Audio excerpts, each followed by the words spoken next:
Bonsoir à tous et bienvenue à vous, Madame, Monsieur. Merci infiniment de votre fidélité à la chaîne du cinquantenaire Télé 50 qui, tous les jours, vous sert à travers des reportages, de l'actualité, de l'information que nous vous délivrons dans nos différentes éditions à la fois du journal et des grandes émissions comme ce Kinshasa Direct, ce programme vespéral qui vous permet de découvrir ce qu'il y a dans l'actualité le jour même. Alors pour ce numéro, nous allons parler d'abord du congrès de l'UDPS. Vous le savez, le parti au pouvoir a annoncé la tenue de son congrès pour ce vendredi 25 août. Quels en seront les enjeux effectivement? On en parlera avec un des secrétaires nationaux du parti politique. Nous parlerons par après du BRICS et du Commonwealth avec notre analyste politique Aimé Boukassa qui va revenir nous parler aussi de la gouvernance dans le Kasaï. Et on va terminer par un sujet un peu de fait divers. Monsieur Ndaye, voilà, il s'appelle Ndaye. Il va nous parler d'un concours d'éloquence qui est à sa 2e édition, Eloquentia. Mais avant cela, prenons d'abord l'actualité, les grandes lignes de l'information avec Nathan Diamoté qui est déjà là. Bonsoir Nathan et bienvenue à vous. Bonsoir Gaëtan. Bonsoir Gaëtan, merci. Bonsoir à tous et place à l'actualité à présent.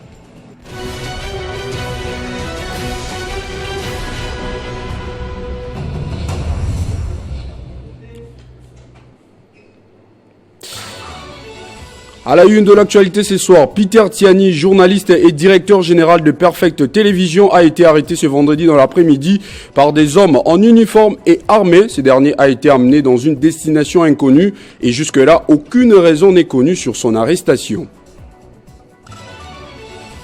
Au Nord Kivu, les enseignants du territoire des Rutshuru disent non à la prochaine rentrée scolaire annoncée pour les 4 septembre prochains par les ministres de l'EPST. Entre-temps, les responsables de la rébellion du M23 ont demandé aux parents d'envoyer les élèves dès ce lundi 4 septembre.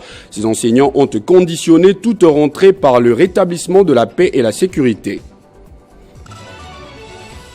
Et enfin, le monde entier va célébrer ce samedi 18 août la journée internationale de l'aide humanitaire. Selon son bureau des coordinations des affaires humanitaires, l'Est de la RDC connaît une grave crise humanitaire depuis mars 2022 sur l'ensemble du territoire national. Tous ces titres vous seront développés dans la grande édition des 19h. Entre-temps, Kinshasa Direct se poursuit avec Gaëtan Koubabourandi. Retrouvez toute l'actualité en continu sur www.tele50.cd.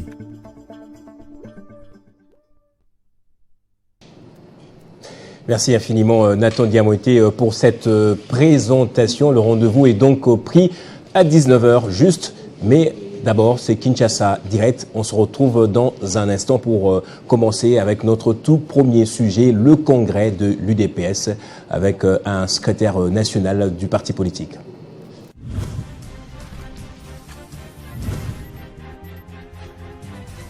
Est-ce que Bovandi Boy, tous agressé Rwanda za kobundisa biso de l'autre côté koto yo Uganda okoti simboka na EAC tango bino bozo kende bosala ba élection ya mabe ya mbangu kaka popo luka tricherie otikala na pouvoir na ninga makasi bande ko na biso o ya est o bako voter te olongoli bango ba congolais ou comment parce que l'élection est dans la République démocratique du Congo pour tous les Congolais mais si une partie bazali ko kene ko participer na élection te ça dit bozo reconnaître bango te comme peuple. Alors, biso ba Kabila c'est toki ko ndimelo wana te.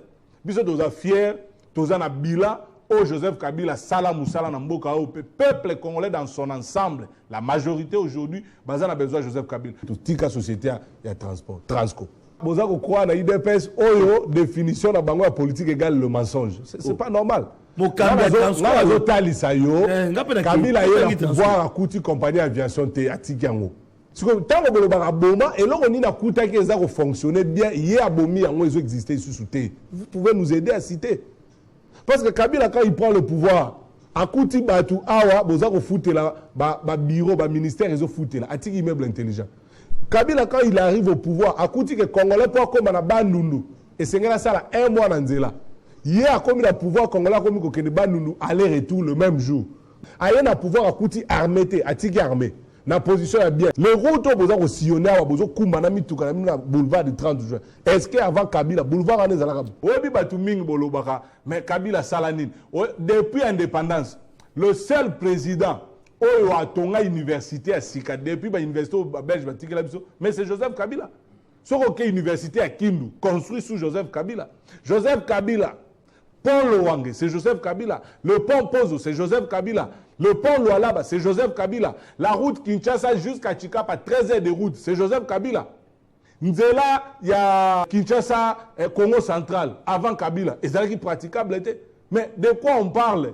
Il y a un moment qui s'est au talage, la réalisation Kabila Sala, bilembo ya Joseph Kabila, ceux qui toquent une élection à Malamu, n'a qu'au katana.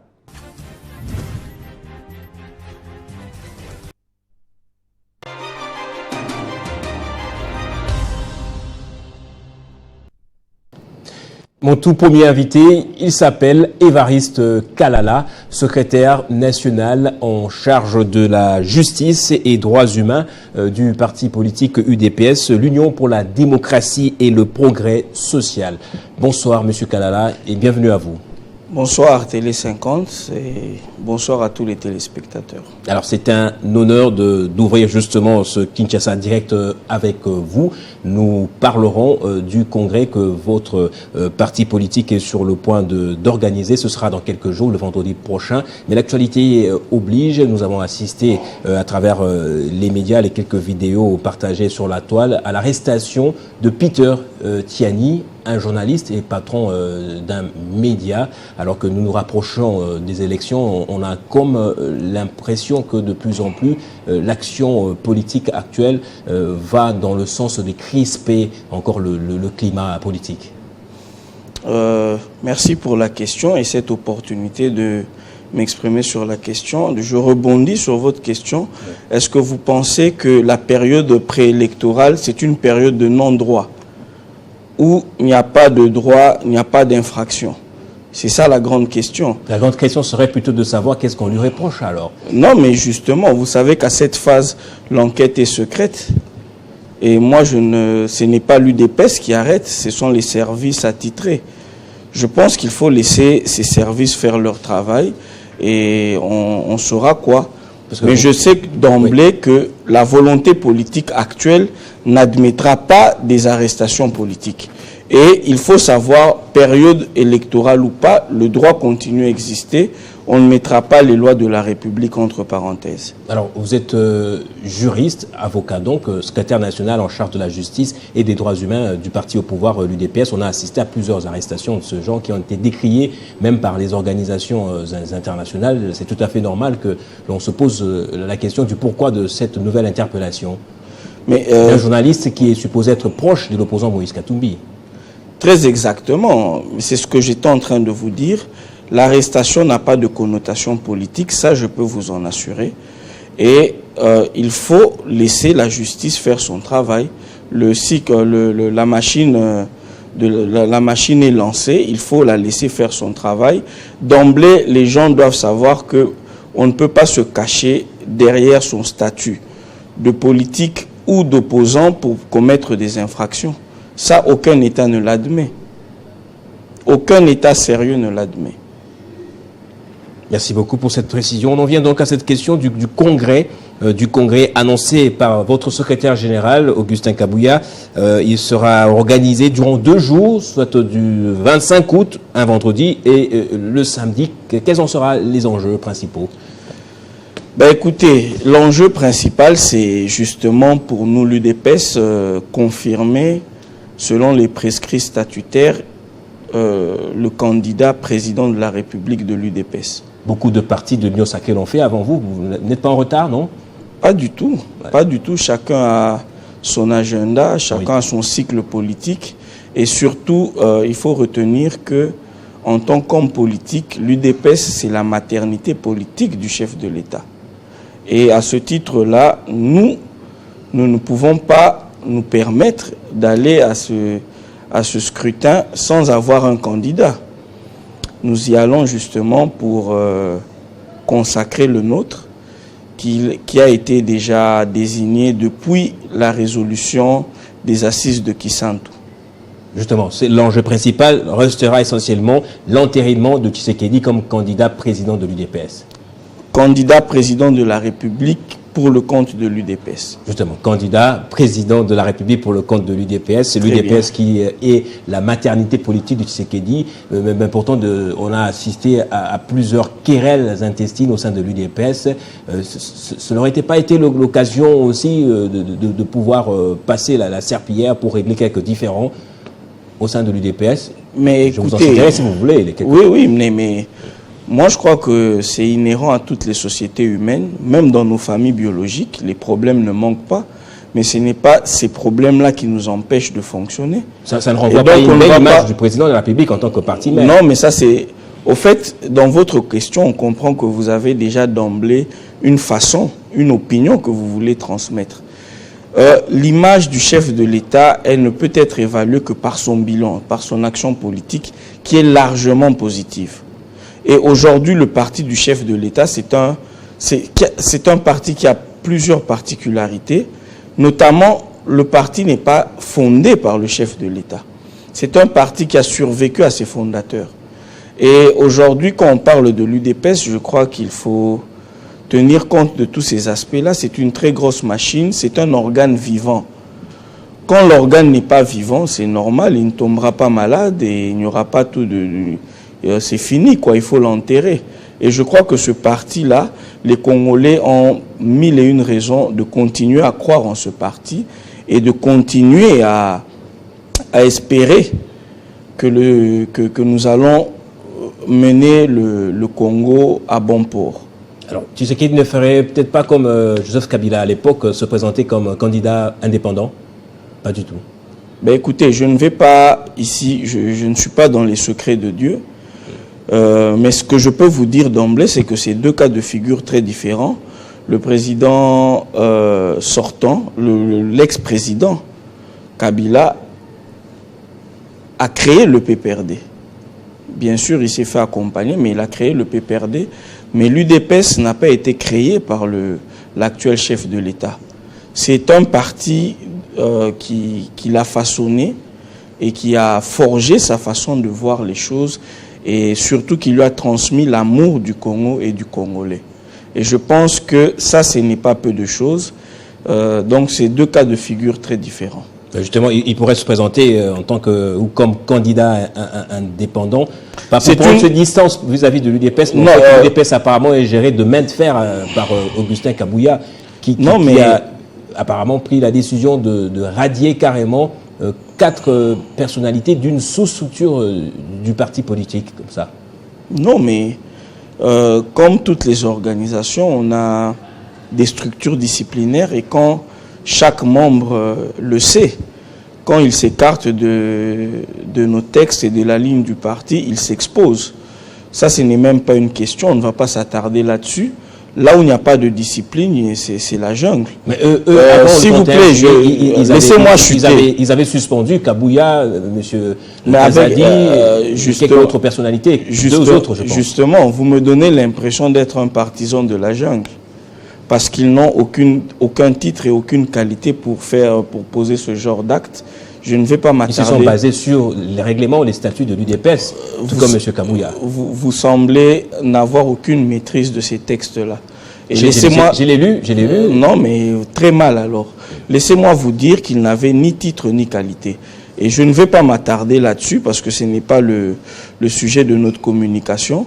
Nous sommes venus expliquer à l'ensemble du peuple congolais et en particulier aux combattants qu'ils ont des raisons et des grandes raisons de croire en ce parti et en l'action du chef de l'État.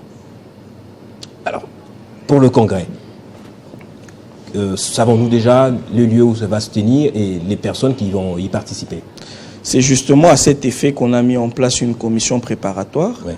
Et c'est une commission technique. Elle va rencontrer toutes ces questions logistiques et techniques. C'est pas encore connu. Aujourd'hui, nous sommes quelle date? Nous sommes les 18, dans quelques jours. Le lieu du congrès n'est pas connu. En tout cas, vous n'avez pas la primeur de cette information-là. Oui. Ce que je peux vous dire pour l'instant, c'est que la commission préparatoire est en place et elle est en train de travailler. Alors, notamment, ce comité, justement, va répondre à la question des participants, notamment. Mais c'est classique. C'est classique. Je crois que moi, j'attends des questions un peu plus profondes de votre part. Et je pense que ça, c'est vraiment classique. Il faut qu'il y ait des participants. Oui, on ne peut pas le faire. C'était écrit dans le communiqué de M. Kabouya. Oui, il a rappelé qui devrait participer. Oui, si c'était classique, il ne le rappellerait pas. Non, s'il vous plaît. Oui. Le secrétaire général s'est appuyé sur nos textes. Et c'est comme je suis en train de vous dire, les participants, ça ne pose aucun problème. La commission va faire son travail comme d'habitude. Ce n'est pas le premier congrès. Et je crois que nous allons poindre, nous allons atteindre l'objectif, qui est celui de consacrer notre candidat. Et ça prouve d'ailleurs que l'UDPS est prête pour les élections et va les remporter, pas seulement à la présidence, mais également au niveau des législatives nationales et provinciales. Qu'est-ce qui le prouve? Vous organisez un congrès après même l'UNC, qui peut-être demain déjà va intervenir, tu sais qu'il dit. Déjà, ça prouve que notre candidat va gagner, parce que je croyais qu'ils avaient un autre candidat, mais si c'est le même que nous... Je parle de l'UDPS en tant qu'organisation. Mais justement, si c'est le problème organisationnel, il me semble. Non. L'UDPS en tant qu'organisation a été capable de porter un des leurs à la tête du pays, et c'est notre produit qui est consommable. C'est pour ça que les autres formations politiques viennent autour de lui. Donc le mérite n'est pas à retirer à l'UDPS. Je crois qu'elle a sa part de mérite, ce parti, cette machine. Alors, pour aller un peu plus loin, je vais vous dire que l'UDPS est sûre et certaine de rafler la majorité, et aux législatives et aux provinciales. D'abord par nos assises. Nous sommes un des partis les mieux installés. Hein? Et je crois que ça se sait, ça se sent. Alors, on ne va pas entrer dans la polémique. On va laisser les joutes électorales se faire comme elles le devraient, et vous me donnerez raison. Oui, je pourrais vous donner raison si on a l'occasion de se revoir encore dans Kinshasa direct. Vous dites que l'UDPS est parmi, ou peut-être le parti le mieux implanté, mais sur la liste provisoire des partis politiques qui ont aligné des candidats aux législatives, vous n'êtes pas le premier sur la liste, et pourtant vous êtes même au pouvoir. Est-ce que pour vous, ça ne pourrait pas être un choix stratégique? M. Kabouya il s'est plaint devant des militants. Pour lui, quelques candidats auraient été mis de côté. Écoutez, la politique, elle est faite d'intrigues et d'arcanes. Ce que je peux vous dire, c'est que le système électoral tel qu'il est actuellement, sur 500 candidats, vous n'aurez pas 500 élus. Alors que les gens ne se plaignent pas qu'on ait 400 et quelques candidats. Nous savons ce que nous faisons et nous savons où nous allons. Nous allons, bien évidemment, je vous mets à défi aujourd'hui, nous allons le démontrer sur terrain. L'UDPS est la première force politique et on va le démontrer. Force politique en termes de quoi? La première? En termes d'ancrage, en termes de mobilisation populaire, en termes d'idées politiques, en termes de projets et de programmation pour la RDC. Mais le débat même, la contradiction n'est même pas admise au sein du parti politique. Mais donnez-moi des exemples. Moi qui vous parle... Les commissions ne marchent pratiquement plus. Quelle commission? On a suspendu des gens dans la sous-commission de discipline, par exemple. Oh, mais c'est... On a les radiés. Ça veut dire, je ne vais pas ici parler des affaires internes du parti. Oui. C'est à votre avantage parce que vous ne maîtrisez pas les méandres, non seulement de nos textes, mais aussi des réalités internes du parti. Alors, je vous conseille, pour vous mettre plus à l'aise, d'aller sur le terrain de l'action de l'UDPS par rapport à la RDC, et voilà. Moi, je vous dis que tout va très bien au parti. Nous sommes l'un des rares partis où vous sentez que les militants sont vivants et ont des idées et ils les expriment. Alors, puisqu'on parle des militants, quel est votre message principal que vous pourriez leur adresser en ce moment? Dans quel état d'esprit ils doivent attendre ce congrès? Ils doivent attendre ce congrès, ils doivent l'aborder, parce que c'est leur affaire de la manière la plus sereine possible. Ils doivent être autour du leadership du parti. C'est une grosse machine, nous ne sommes pas au pouvoir par hasard. Et d'ailleurs, je me permets de promettre à tous ces combattants qui ne seront pas déçus par le leadership actuel du parti, par la gestion des enjeux majeurs auxquels le parti sera confronté. Monsieur Évariste Kalala, secrétaire national chargé de la justice et droits humains de l'UDPS, Union pour la démocratie et le progrès social. Un dernier mot peut-être? Oui, un dernier mot. Ça serait péché pour moi ne pas souligner que nous sommes sûrs et certains de gagner ces élections aussi à cause de notre bilan, qui est largement positif. Vous savez que tous les indicateurs du pays étaient au rouge sur le plan diplomatique, sur le plan infrastructurel, et ça, nous le devons au génie du chef de l'État. Pendant la période Covid, on a su maîtriser l'inflation monétaire. Et aujourd'hui, s'il faut faire la liste, je vous citerai quelques entreprises publiques l'UDPS, dont a hérité, pas l'UDPS, mais le pouvoir en place, ces entreprises n'existent pratiquement plus. Ah bon? Oui. Je serais étonné. Peut-être elles fonctionnent très mal maintenant. Non, mais vous vous contredisez. J'aimerais connaître quelles sont les entreprises dont ce système, le système Tshisekedi a hérité, qui n'existe plus. Congo Airways, par exemple. Non, mais il y a des nominations. Je salue d'ailleurs mon collègue honorable Ewanga, qui est président du conseil d'administration de Congo Airways. Donc, je crois que c'est un faux débat. Congo Airways existe. Qui ne marche pas très bien. Non, mais justement, vous voulez... dans quel état Vous avez dit que vous avez trouvé les indicateurs au rouge. Oui, mais je peux finir. Et aujourd'hui, peut-être, je ne sais pas, au bleu. Non, non, non. Il y a des indicateurs qui étaient au rouge, à 100 degrés de rouge. Là, ils sont peut-être à 50, 40 degrés. On est en train d'aller vers le vert. Merci. Donc, vous devez comprendre que ça ne profiterait à personne que le chef de l'État ne rempile pas, comme on dit. Et Dieu merci, l'ensemble de la population, notamment par le biais de la francophonie, a compris que c'est un homme positif et qui était là pour le changement. Donc, nous abordons ces élections de la manière la plus sereine possible. Voilà, l'UDPS est très très sereine à quelques jours des élections. C'était donc Évariste Kalala, le tout premier invité dans Kinshasa Direct.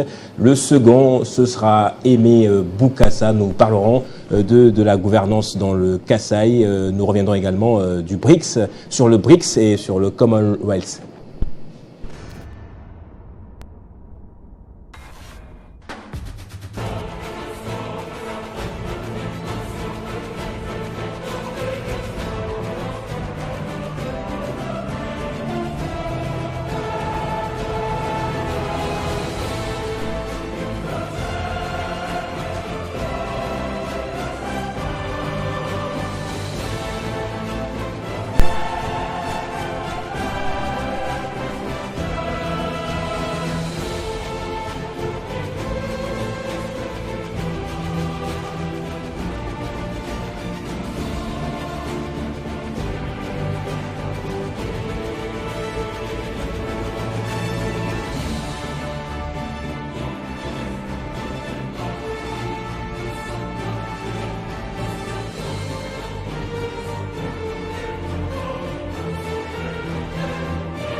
Alors si vous venez de nous rejoindre, bienvenue à vous. Donc Kinshasa Direct se poursuit. Nous prenons le second invité, Aimé Boukassa, analyste politique et homme à multiples casquettes. Bonsoir, bienvenue à vous. Bonsoir. C'est toujours un plaisir de vous avoir ici. En tout cas, ça vous fait rire quand je dis homme à multiples casquettes, c'est vrai. Vous êtes dans beaucoup de choses, mais aujourd'hui, comme d'habitude, on vous prend comme analyste politique. Voilà. Merci beaucoup. Alors, je préférerais que l'on parle d'abord de la gouvernance dans le Kasaï. Alors, vous avez une spécificité, je ne sais pas, vous me l'avez dit en aparté, mais je peux le dire quand même publiquement, c'est que vous êtes Kasaïen, congolais, c'est vrai, mais Kasaïen, mais qui a quand même grandi, qui a grandi dans le sud Kivu. Voilà. Donc vous vous revendiquez à la fois ressortissant du sud Kivu, mais également Kassaïen, ce qui fait de vous un vrai Congolais, quoi, en réalité. Alors, donc, la question du Kasaï, vous l'avez encore dans votre cœur et vous avez l'impression qu'il y a un problème de gouvernance qui persiste. C'est laquelle? Eh bien, écoutez, comme vous venez de le dire, je suis Kassaïen Louba, de père et de mère, natif du Bukavu. Du Bukavu, voilà. Beka, comme vous dites. Des garçons béqués, né, grandi là-bas. Vous êtes quinois aussi, donc totalement congolais. Un peu quinois. Quinois, pas beaucoup. Pas beaucoup. Je suis plutôt kivusien. Kivusien. Je préfère être connu comme étant kivusien, garçon béqué, garçon de Bukavu. Quand même. Vous n'êtes pas kilo, quoi. Non. Écoutez, ma vie, c'est Bukavu. C'est Bukavu. Ma vie, c'est Bukavu, c'est Goma, c'est l'Est. Les montagnes, c'est l'Est. C'est très joli, c'est la plus belle région du pays. On y mange très bien. Les vous ne faites pas des jaloux dans le Kasaï, comme ça, vous dites, mais ce Kassaïen qui fait l'éloge de Bukavu comme ça. Non, au contraire. Ça, c'est en interne entre nous, quoi. Ouais. Au contraire, on doit être fier de cela parce qu'il s'agit de la RDC. Et on doit être fier de savoir que non, en RDC, évidemment, toutes les provinces sont belles. Mais nous avons un coin qui est paradisiaque et c'est le Kivu. Bukavu particulièrement. C'est le Kivu. Donc, Sud Kivu, Nord Kivu, Bukavu, Goma, toute la région. C'est paradisiaque. D'accord. Alors, ça, c'est géographiquement parlant, mais économiquement parlant, on n'en est pas encore arrivé. C'est pas encore le paradis, non? Économiquement parlant. Tout comme dans le Kasaï. Ben justement, c'est même la raison pour laquelle je suis là. C'est en tant que natif de Bukavu, j'y vais assez souvent. Chaque fois quand je suis au Congo et tout ça, j'y vais souvent pour voir comment les choses évoluent. Et là, depuis le mois de décembre, j'ai commencé à aller beaucoup au Kasaï aussi pour voir comment les choses se passent. Et je suis très frappé négativement par rapport à ce que je vois au Kasaï. La gouvernance a été et est encore très très mauvaise. C'est la province présidentielle, la province du Kasaï oriental. C'est la seule province qui a été confiée à l'UDPS. Et c'était là l'occasion à Nord donnée à l'UDPS de pouvoir montrer aux Congolais de quoi elle est capable de transformer cette province-là, gérer cette province-là de manière à donner du goût aux autres. Mais malheureusement, c'est déplorable ce qui se passe là-bas. N'eût été les actions présidentielles qui se passent dans ma province d'origine, le Kasaï oriental, eh ben, je pense que ça serait encore catastrophique. Vous allez en Bujimaï aujourd'hui, tout ce que vous voyez, c'est les efforts du chef de l'État. Mais le chef de l'État, c'est vrai, il est d'origine kassaïenne, mais il est le chef pour toute la République démocratique du Congo. Donc les efforts là qu'il est en train de fournir pour les Kasaï, évidemment, je considère que c'est par patriotisme que les autres Congolais l'acceptent. Mais en réalité, ça doit choquer, ça doit faire mal.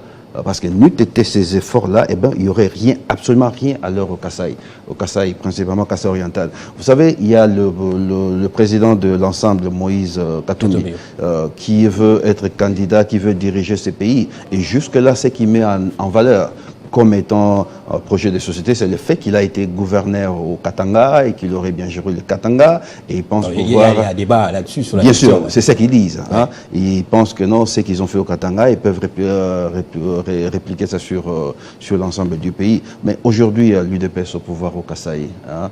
Quel est le bilan de l'UDPS, la gouvernance de l'UDPS au Kasaï? Alors, si je vous comprends bien, le chef de l'État fait quelque chose pour le Kasaï, mais l'UDPS en soi, l'entourage ne fait rien. C'est ce que vous dites en fait. Absolument.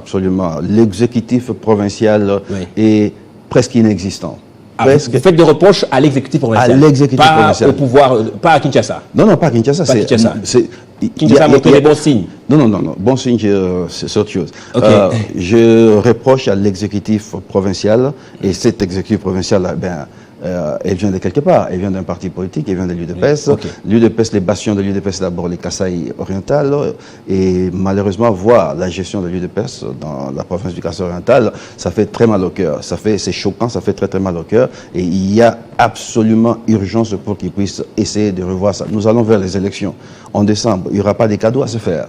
Parce que là, il s'agit de notre province. Il s'agit de, je sais pas, au Kasaï, il y a 3-4 millions d'habitants qui vivent là-bas. Et ils ne vont pas être pris en otage ou être à la merci d'un groupe d'individus qui ont brillé par une gestion sans pareil. Nous avons eu d'autres, par les passés, il y a eu d'autres gouverneurs, notamment, je peux citer les noms, l'ancien gouverneur Ngoï Kassanji. Qui était ici hier, il était assis là hier, voilà, sur place. Oui. Voilà, quand vous comparez sa gestion, que les gens estimaient être catastrophique, mais comparez cette gestion avec ce que nous avons ici, mais les gens préfèrent même le retour du gouverneur Ngoï Kassanji. Ah bon? Ah oui, bien sûr. Ah oui, à ce point. Les gens préfèrent le retour du gouverneur Ngoï Kassanji. Vous avez la seule... C'est pas parce qu'il y a beaucoup d'interférences politiques aussi dans le Kasaï. Quand il y a un gouverneur, Kinshasa le rappelle ici, il est bloqué, on l'accuse des détournements, ça bloque tout, non? Mais écoutez, que ça c'est une question de gouvernance. N'amenez pas vos problèmes internes pour aller mettre toute une province, prendre toute une province en otage. Nous avons besoin que les Kasaï aillent de l'avant. Moi, je suis très peiné, je suis Louba.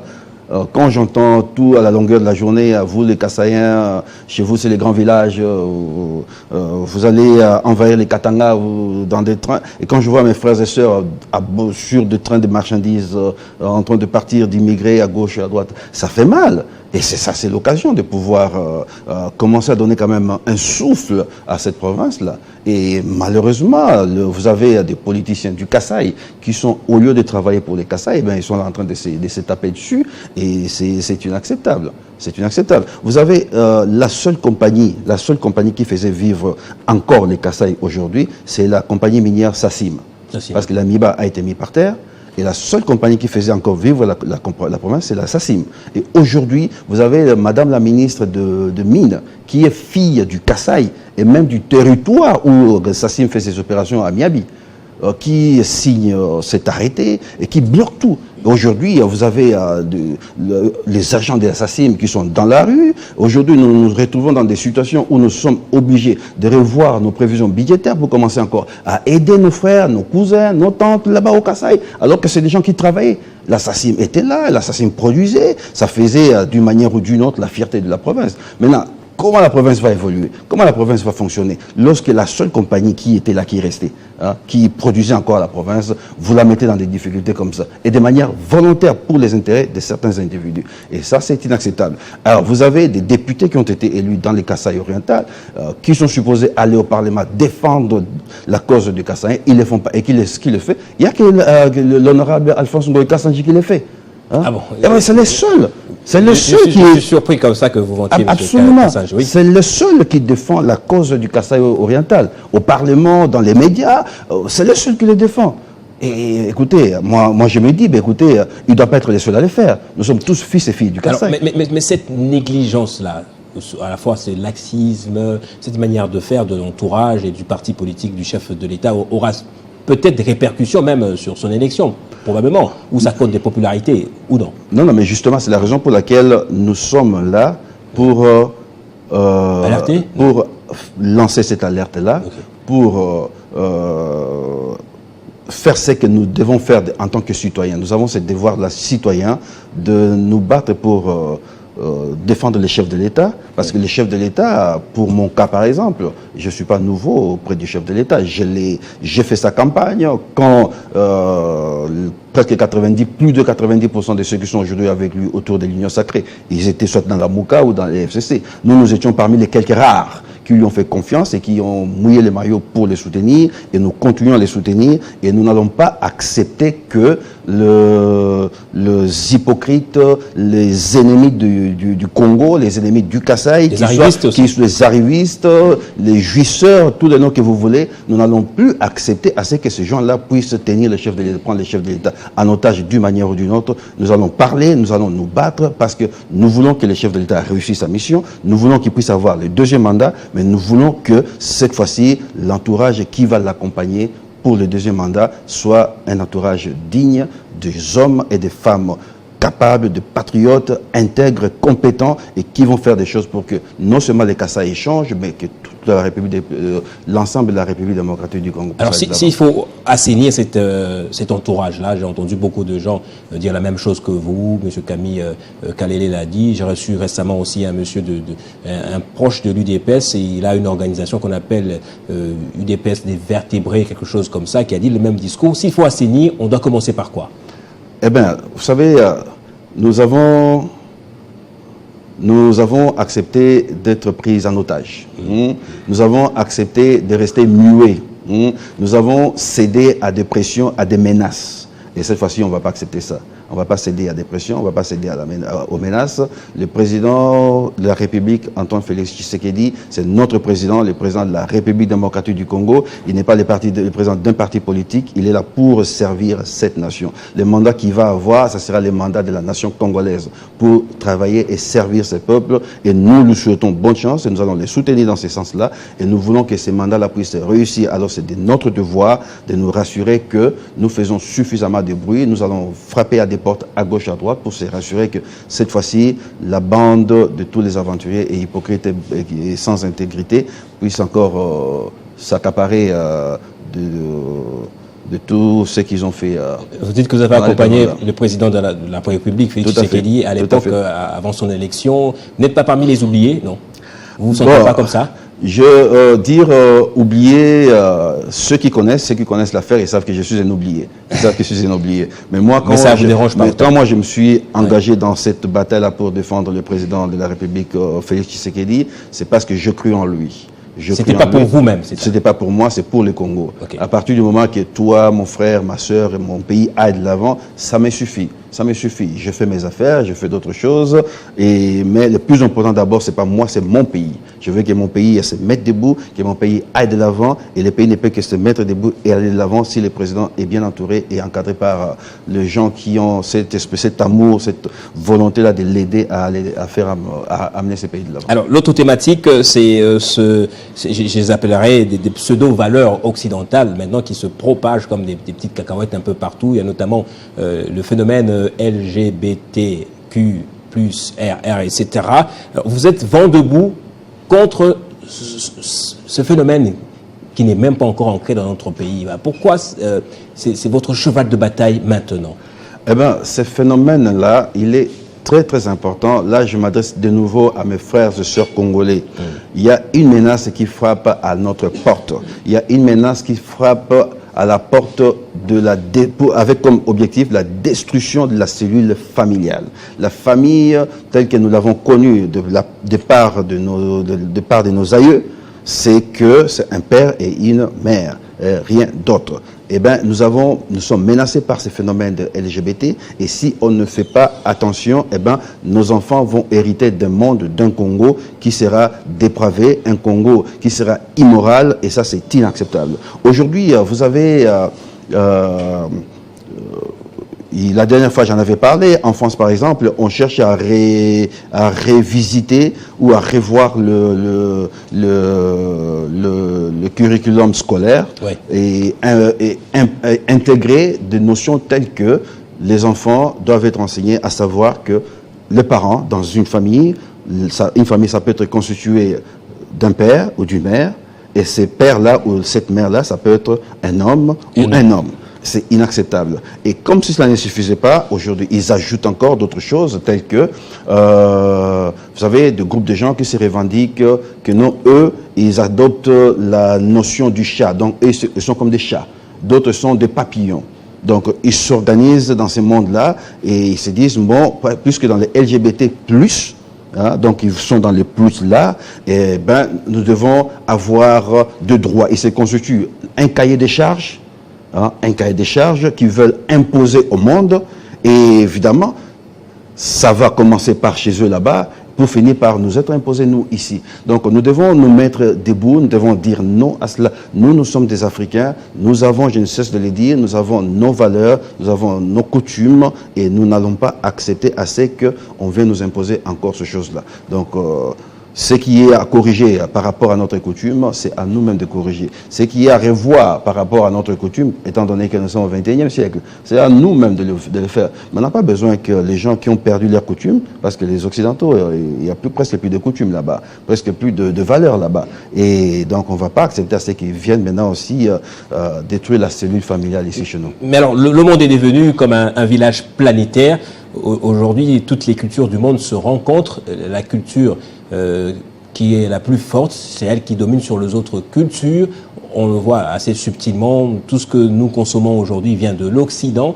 Cet Occident qui s'est déchristianisé aujourd'hui, qui n'a plus de fondement, vous l'avez dit. Alors, que devait être, ou que doivent être nos repères pour que jamais nous perdions dans ce contact-là? Nos repères, c'est simple. On dit non à l'importation. Dans le langage seulement, ça suffira non, pas. On dit non à l'importation de valeurs négatives. On dit non à cela. Et aussi, juste pour corriger ce que vous venez de dire,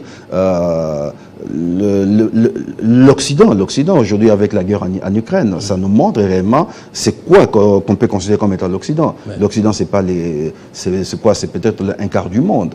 Un quart du monde. Vous avez l'Amérique centrale, l'Amérique latine, vous avez l'Afrique, vous avez tous les continents asiatiques et beaucoup de pays en Indo-Pacifique qui réfléchissent comme nous par rapport à cette question de LGBT, qui sont attachés à leurs coutumes, qui sont attachés à leurs valeurs, qui sont fiers de cela.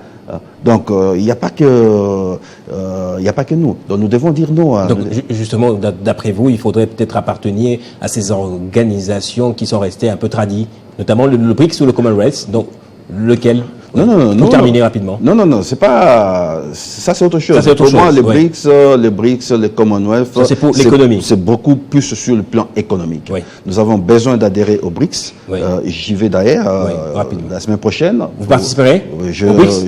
Je serai là. Oui. Je ne sais pas si le gouvernement congolais sera représenté, mais moi, j'y vais en tant qu'observateur. Oui. Je me suis débrouillé à ma manière pour y être. Et si le gouvernement congolais ne sera pas là, ça sera vraiment dommage.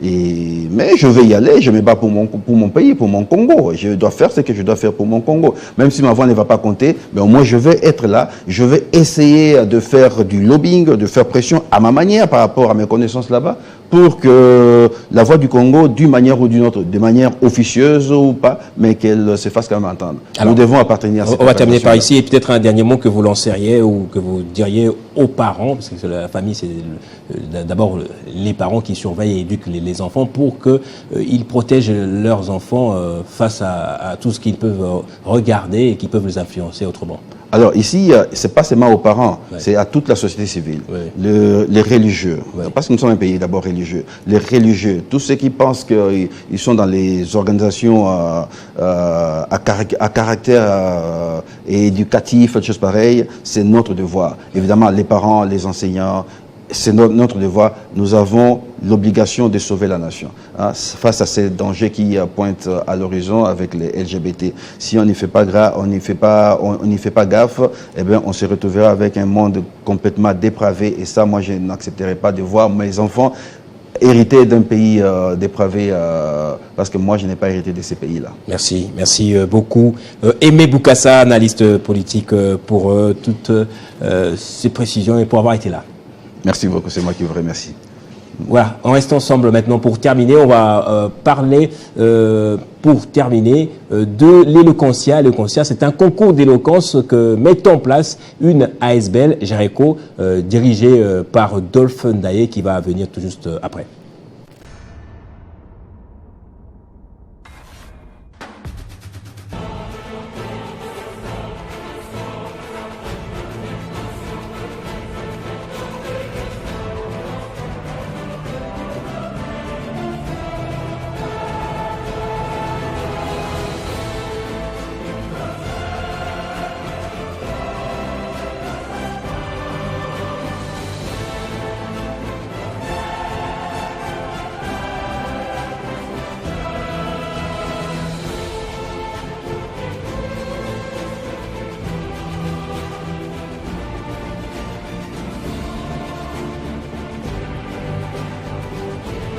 la Russie est une famille aussi pour l'Afrique. La Russie a consenti d'énormes sacrifices pour libérer le monde du nazisme pendant la Seconde Guerre mondiale. Nous partageons la même histoire en ce sens que nous sommes les peuples oubliés du monde. Qu'ils soient dans les livres d'histoire, dans les documentaires ou films, on tend donc à balayer le rôle prépondérant qu'a joué la Russie et de l'Afrique dans cette lutte contre le nazisme. Comment l'Afrique, avec tant de richesses sur notre sol, avec une nature généreuse, de l'eau, du soleil en abondance, l'Afrique est aujourd'hui le continent le plus pauvre. L'Afrique est un continent à gloire à nos peuples.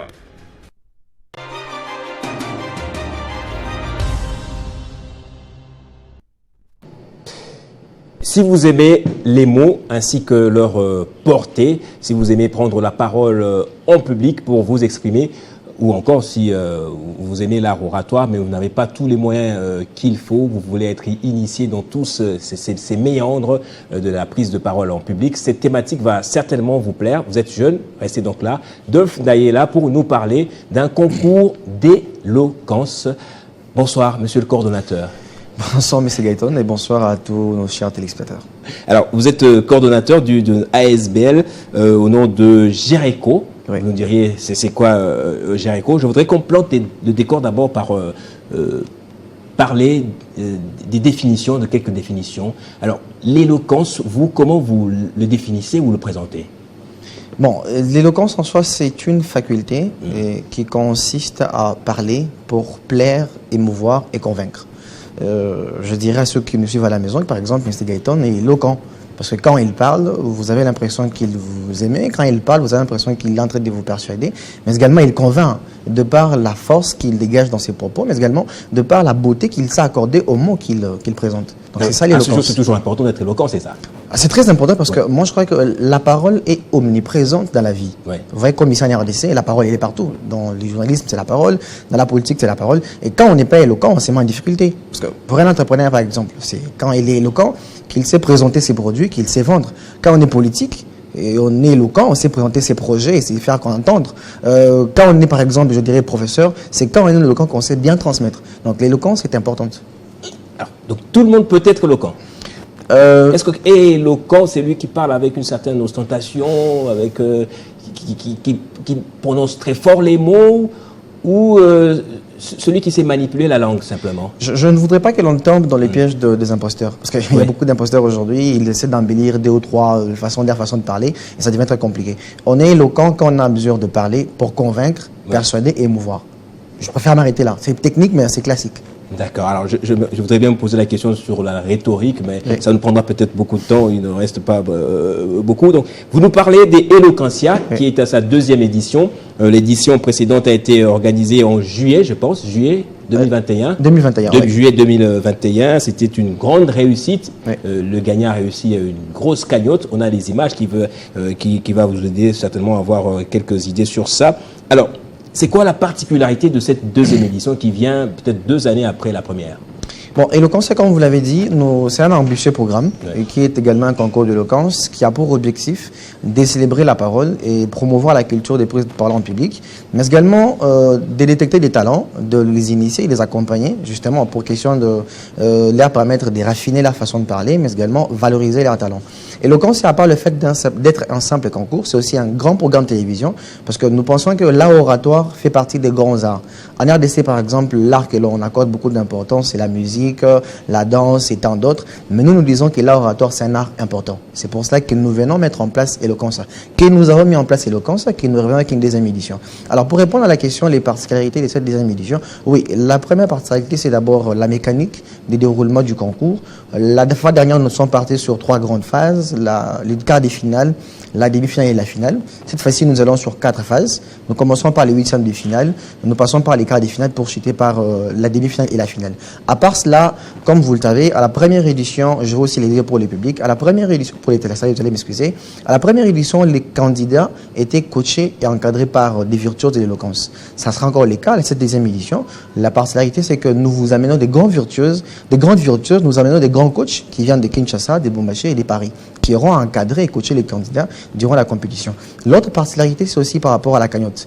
La première édition, la gagnante, parce que c'est une dame qui a remporté la première édition, elle avait réussi 1 million de francs congolais.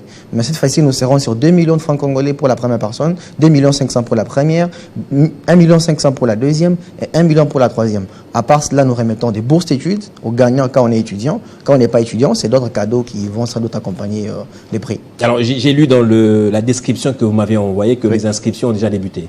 Justement, les inscriptions ont débuté le 8 août et ils vont prendre fin le 30. Donc, nous sommes à pratiquement 11 jours de la fin des inscriptions. C'est même un message que je voudrais lancer, encourager tous les jeunes qui pensent qu'il est éloquent ou qui voudraient être éloquents, parce que nous avons dit qu'à éloquence, nous accompagnons et encadrons aussi les jeunes. Donc, si vous voulez être éloquent, que vous êtes éloquent, vous voulez participer au concours d'éloquence éloquentien, oui, vous avez jusqu'au 30 août pour enregistrer une vidéo d'1 minute maximum dans laquelle vous faites un discours sur un thème au choix. Vous enregistrez cette vidéo, donc vous avez votre téléphone, vous filmez, vous faites un discours, ou même on vous filme, mais vous faites un discours sur un thème au choix, et cette vidéo, vous l'envoyez au numéro WhatsApp suivant, si vous permettez. Voilà, l'affiche est même là, où on reprend les exigences. Nous avons les numéros qui est affiché là, c'est les 099 77 77 723. 099 77 77 723. Donc vous nous envoyez cette vidéo-là en indiquant votre nom, votre âge, la commune de résidence, l'université des fréquentations si vous êtes étudiant. Eh bien, avant le 30 août, nous aurons le temps de nous réunir, de réunir les coachs qui auront apprécié. Les candidats retenus prendront part à cette méga aventure qui s'annonce exceptionnelle pour la deuxième édition éloquentia. Alors c'est vrai, cette édition est à l'intention des jeunes, mais pas les jeunes de tout âge. Ça. Non, pas les jeunes de tout âge. Il faut avoir entre 18 et 28 ans et résider à Kinshasa. 18, 28 ans. Cette fourchette seulement. Cette fourchette seulement. C'est vrai que j'en profite. Il y a aussi Éloquence Junior qui arrive très bientôt. Nous pensons que quand nous allons finir avec Éloquence Senior pour les majeurs, nous allons revenir avec Éloquence Junior qui fera aussi participer les mineurs ou les plus jeunes qui sont aussi très talentueux parce qu'on a déjà eu à les écouter. Ok. Oui. Alors ceux qui font le droit plutôt, ils ne comptent pas parmi les personnes qui excellent facilement dans l'art oratoire, non? Si, ils excellent. Ils excellent parce que je crois la gagnante, la dame qui a gagné la première édition, elle vient de finir à l'UCC en droit. Donc vous voyez que c'est justement, je ne dirais pas un appareil des juristes, pas du tout, mais il s'est retrouvé parce qu'il manipule la langue, il manipule la parole, si j'aimerais le dire comme ça, régulièrement, même quotidiennement. Mais c'est aussi un message que je voudrais lancer. Être juriste ne fait pas de fou au vice éloquent. Pas du tout. Je connais de personnes très éloquentes aujourd'hui, mais qui sont ingénieurs, qui sont entrepreneurs dans autre chose qui n'a rien à voir avec les droits ou le fait d'être juriste. Moi qui vous parle, je ne sais pas si je suis éloquent, ça à ceux qui nous suivent qui vont le dire, mais je ne suis pas juriste, je suis ingénieur des formations. Oui. Donc c'est la question que je devais poser justement. Quand je suis ingénieur des formations. En quoi? En génie électrique informatique. Ok, et comment vous êtes tombé dedans? Bon, je dirais que c'est par passion, mais également par sacerdoce. Moi, je m'intéresse à tout ce qui permet à une cité de s'organiser. Et je crois que la parole est très importante. Parmi les éléments qui permettent à une cité de s'organiser, c'est la parole. Je vous l'ai dit, quand on ne sait pas s'exprimer, quand on ne sait pas exprimer ses opinions, sa pensée, quand on ne sait pas se défendre, on se met en difficulté. Aujourd'hui, on est en train de continuer de parler de violences, etc. Et ces personnes-là ne savent pas s'exprimer, ils ne savent pas revendiquer leurs droits. Aujourd'hui, on vous dira qu'il y a des entreprises qui n'évoluent pas parce qu'au sein de ces entreprises, on n'a pas de chargé de marketing, on n'a pas de chargé de communication qui savent communiquer. Et nous avons compris, moi j'ai compris que la parole est importante, l'orateur est un art majeur, comme c'est un art important et comme c'est une disposition importante qui participe aussi à la régulation d'une cité, alors, je m'intéresse à cela. Donc c'est par sacerdoce, mais également par passion, parce que ce qui est art oratoire m'intéresse. Alors, pour terminer rapidement, c'est la GERECO que vous coordonnez qui organise la jeunesse de la reconstruction. Exactement. Alors, qu'est-ce que c'est GERECO? GERECO, c'est INASBEL qui œuvre pour la promotion de l'intelligence. Rapidement, peut-être comme nous sommes à la fin, nous avons constaté qu'en RDC, c'est beaucoup plus la bêtise qui est mise en avant. Pourtant, c'est l'intelligence qui permet de définir une cité, qui permet de faire développer une cité ou un pays. Et comme l'intelligence, comme nous l'avons dit, est un facteur important, qui était bafoué, galvaudé et même laissé orphelin, nous venons pour lui accorder un parent légitime que nous sommes, nous nous efforçons d'être pour lui accorder la promotion qu'elle mérite parce que nous parlons d'intelligence, afin que la RDC puisse enfin devenir une cité éminée, mais également une cité des éliminés. Alors donc GERECO accompagne les jeunes en leur donnant des formations sur comment maîtriser l'art oratoire et pour ça il vous faut des moyens, vous êtes à la recherche aussi des partenaires. Exactement, nous sommes à la charge des partenaires parce que nous avons tenu une première édition en 2021 qui a connu d'énormes succès, mais on n'avait pas des sponsors. Ouais. Nous avons plutôt connu des partenaires qui ont accepté de nous accompagner. Mais là, nous pensons que pour mieux faire les choses, on a besoin des sponsors. Ceux qui nous suivent, bien sûr, qui peuvent avoir des moyens. L'RDC a des jeunes très talentueux, en a oratoire. Nous pensons qu'il est très important que l'on soutienne ces jeunes-là. Vous pouvez passer par les concours éloquence à Képorte, Jericho Asbel, exactement pour mettre en valeur les jeunes orateurs, les jeunes talentueux congolais, qui d'une manière ou d'une autre participeront justement à définir un nouveau Congo et les présenter au très bon. Merci beaucoup Dolph Ndaye, jeune ingénieur, mais qui aime beaucoup la parole et l'éloquence. Merci d'être passé sur Télé 50. C'est à moi de vous dire merci, M. Gaëtan. En tout cas, grand merci. Merci à vous également, madame, monsieur, de votre fidélité. Je vous renouvelle ces remerciements. C'est par ici donc va se refermer Kinshasa Direct. On était ensemble depuis 18h, heure de Kinshasa. On a pris 3 invités avec qui nous avons parlé politique. Et pour terminer par ce sujet de faits divers, merci aussi à mon équipe, à la tête de laquelle se trouvait Kadi Mouelo et Dédé Sansois. Merci infiniment à vous pour cette réalisation. Le journal, c'est dans quelques minutes, ce sera avec Jenny Kaembe. Quant à moi, je vous dis au revoir, on se retrouve le vendredi prochain.